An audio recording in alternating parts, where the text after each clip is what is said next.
What a day. So sorry guys, I am getting this out to you late. That is my fault. It's been a busy day, but no excuse. But today we are talking about the science behind journaling. I have to admit that of all topics I discussed, this is probably what I'm worst at, additional to sleep.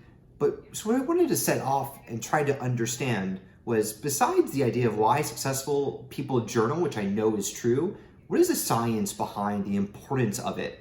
I know that when I journal, even 5 minutes in the morning to start my day or 5 minutes to end it, I feel exponentially more grounded. So I wanted to go into the science. So let's discuss the top 3 things I found out. The first is that it boosts our immune system and helps with our inflammatory triggers. If you recall our inflammation video just this last Friday, you'll remember that diet and stress are the 2 primary factors affecting inflammation. This is where journaling comes into play. In a 2013 study, they found that 76% of adults who spent 20 minutes writing about their thoughts and feelings for just 3 consecutive days, 2 weeks before a medically necessary biopsy, they were fully healed 11 days later. Meanwhile, 58% of the control group had not recovered. Writing is a profoundly helpful stress management tool. It is a form of self-therapizing. Doing this on a consistent basis helps with reducing stressful reactions to life's events.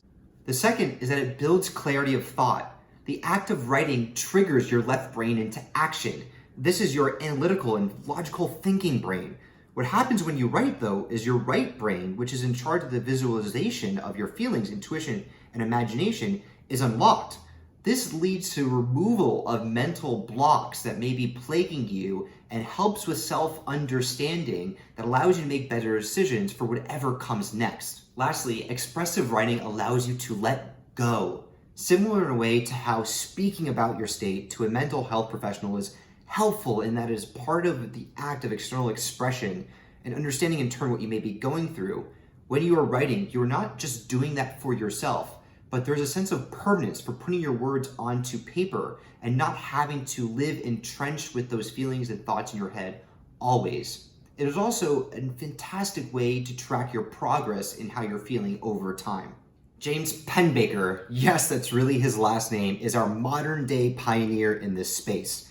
Research his name to learn more about why journaling is good for you and the proper ways to do so. I have also provided a ton of sources in my notes today. So get to journaling. We'll see you tomorrow.